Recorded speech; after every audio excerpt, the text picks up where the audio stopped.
been a while. Rick and Morty is ridiculously popular, but it's also full of assholes. Seriously, every single character is an asshole. So why, if our characters need to be likable, does Rick and Morty succeed when their characters are the opposite? Because it's a myth. Your characters don't have to be likable to anybody, even you. They just have to be relatable. Let's break it down.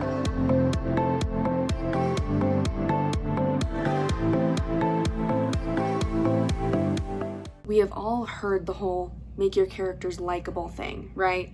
Not just me. Where people believe that if your character is truly a bad, evil person, or truly has real flaws, that they won't be likable and therefore readers or audience members won't stay. So untrue. And Rick and Morty is a great example as to why. Every single character in Rick and Morty has flaws, and they are not small. They're like big flaws, and especially the way that the writers use them, these flaws turn into like life-ending, world-ending, reality-shattering flaws, right? They're a big deal. These characters in real life, when I first started watching the show, I was like, I hate these people. I would never spend time with these people. And now I'm like, oh, okay, I see what you did. They come out the gate with the flaws. They show you first what these characters' problems are, so that when the characters succeed or start to grow, it's very exciting. They also use flaws that are very realistic. These flaws would exist in real people walking down the street. Just because Rick and Morty is some out there sci-fi doesn't mean that the characters have to be any less realistic. Because if they were, that's when it would get hard to watch. And with the flaws come the redeeming traits. Because no person, even a villain, is all the way evil. Every single character will have something good, even if it's small, even if it doesn't come up a lot, even if it's not even them, it's other people. And you'll see what that means when we get into it. But seriously, your characters need to be a little messed up for your story to work, because story is born from that struggle, that inner conflict, the characters making mistakes and learning or not. So let's dive into the characters of Rick and Morty and how their flaws and redeeming traits make the story so incredible. First up, we have Rick Sanchez, our anti-hero. An anti-hero, by the way, is a protagonist or main character that is missing the typical traits you would see in a protagonist or main character, like kindness, bravery, loyalty, stuff like that. Rick is selfish and narcissistic. He will always choose his own wants and needs over those of others. He values himself over everybody else. If the consequence for him is good and bad for other people, he will still do that thing. We see this when he abandons his original Earth and family to go to a new one after ruining that planet. He is motivated by money and power, and we see it when he's selling a weapon to an assassin. He wants to be the smartest, most powerful man in the galaxy. And when he isn't, he falls into his third flaw, which is his deep, deep depression that he ignores.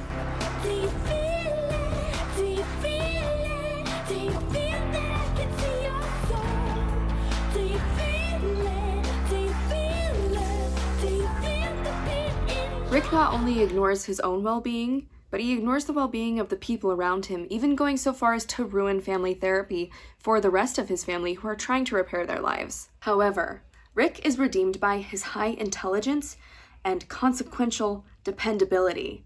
The characters around him, as well as the audience watching, know that he is going to solve whatever problem comes his way, because he's too smart not to. So even though we don't love how he treats other people, we still know he's going to come through.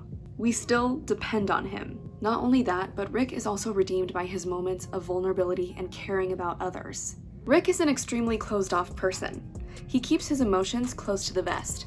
But through small hints throughout the series, we start to learn who he cares about. Morty, Bird Person, Beth, all people he truly, truly values. But it takes a minute to see it, and you have to look closely, or else there are moments you might miss. Do you know a person like that in your life?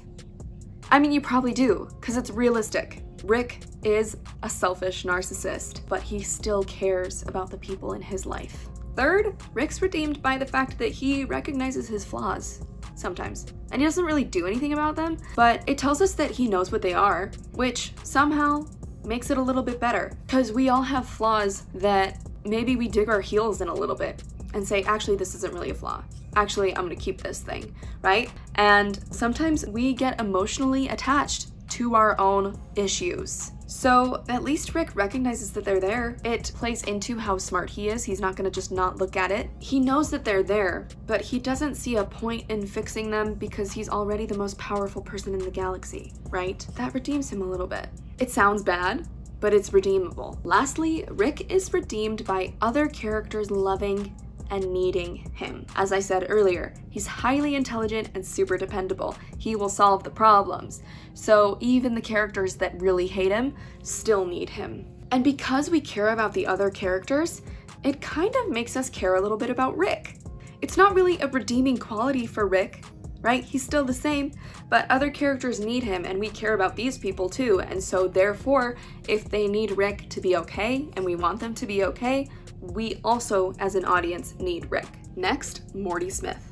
Morty is a weak, spineless 14-year-old boy. And I feel bad saying he's stupid because it sounds, I feel bad about it. But they put it as Rick's brainwaves are so high and intelligent and Morty's are so low and dumb that they cancel each other out. And Morty's can cover up a Rick's presence. That's how intelligence deficient Morty is. Book smarts wise, Morty is highly emotionally driven. He will make emotional decisions and emotional mistakes all day long, to Rick's dismay because Rick is the opposite. He's very logical.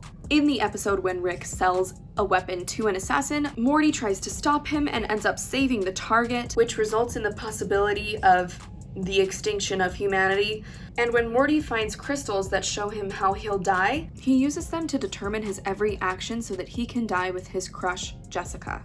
That being said, Morty is redeemed by his empathy and care for others. Pretty consistently, he's the character that wants to help other people. He doesn't always go about it in the right way, but he wants to be helpful. He wants to be good. And we know he wants to be good. We also feel empathy for him because he is the victim of Rick and the rest of the family. This is not a healthy, functioning family. They're toxic, they're mean to each other, they hurt each other. And Morty falls victim to that a lot of the time, and that makes us feel bad for him. It makes us want him to be somewhere better, right? And then it also allows us to see how he handles it, which is sometimes fun because another redeeming quality is that Morty doesn't always let himself get pushed around. Sometimes he'll fight back. Sometimes he'll go out kicking. It's fun. He's a fun character, even though he has this pretty awful environment and some less than ideal flaws. Next, we have Jerry.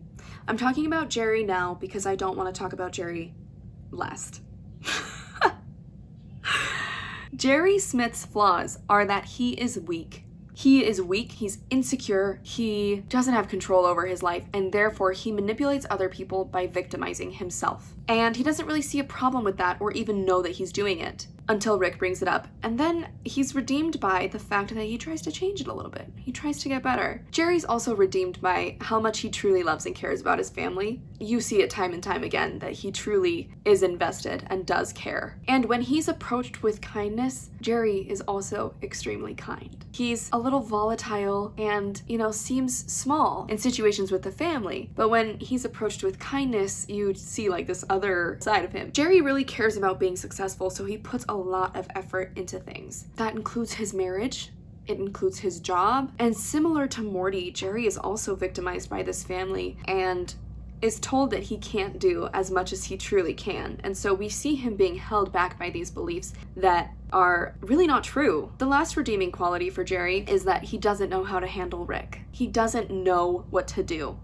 Rick is this out there narcissist, Beth's father, his wife's father. And so Rick has this power, right? And Jerry doesn't know how to stand up for himself in that situation, but he still tries. He tries. He tries to set boundaries with Rick. He tries to help his family because he cares. And so you can tell that he is doing his best, but that his best is not working because he actually doesn't really know what to do. And that is, again, so realistic and makes us feel for him. Next is Beth. Beth's flaws. Number one, she is dissatisfied with her life. She's a little stir crazy. She has this opportunity through her father to see herself in all these different timelines and dimensions and all the things she could have done, like be a doctor for people instead of horses and choose to abort Summer and not start a family.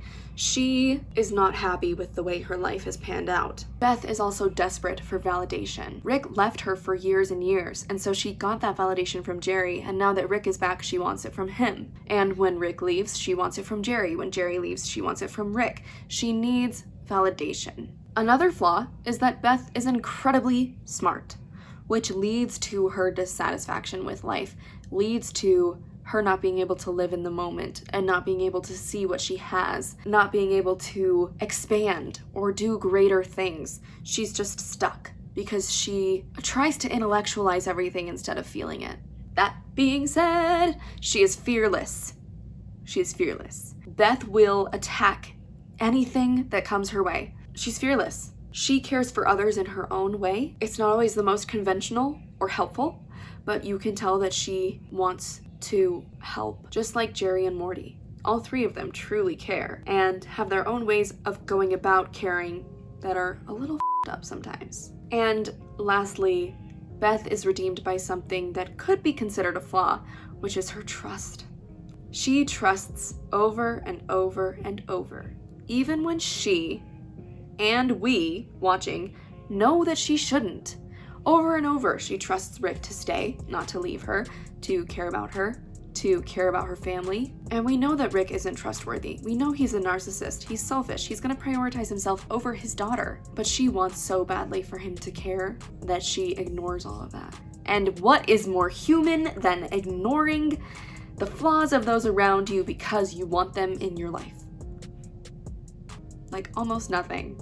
Lastly, we have Summer. She is also selfish and also has her moments where she doesn't really care about the people around her. If the truth hurts your feelings, then she will hurt your feelings. However, she is redeemed by total badassery. Summer Smith is a strong character, especially as her arc progresses. It's so cool to see her grow and turn into I think she has some of the coolest growth in the whole show. Like, I love Summer. She's so strong and kind of unstoppable a little bit. She also struggles. She has a hard time. We see her having a hard time, especially following her parents' divorce, especially being left out of Rick and Morty's adventures. She struggles. And it makes us care. In the same vein as not pulling punches, Summer is also incredibly smart, like her mother and grandfather, and does what she has to do. She takes care of herself, and those could be flaws, because again, comes off as a little selfish, and sometimes narcissistic, and sometimes manipulative, but at the same time, we get to see her strength, and she deals with certain situations in a way that's just impressive. Just impressive. I don't really have a better word for it. I'm a writer, but I don't have a better word. So, those are the Rick and Morty characters, their flaws, and what they're redeemed by. These characters are the reason Rick and Morty is so popular. We get to see them struggle with their flaws every single episode, and sometimes we get to see them succeed, sometimes we get to see them fail, sometimes their flaws get the better of them, sometimes they don't. It's awesome. It's a cool push and pull that keeps you coming back because in the end, these characters are kind of gray. They're just gray. I love gray characters. They're gray. They are not really good. They're not really bad. They just have their moments. And again, it's so realistic. This is a world that's nothing realistic, but it turns it into something that feels so human and normal. And, sci-fi glamorizes a bunch of stuff, and this show does not. It's not glamorized. It's not pretty. It's just here's life. There you go. I hope you enjoyed this video. Until next time, happy trails. He's kind of stupid. Morty is a weak, spineless 14-year-old.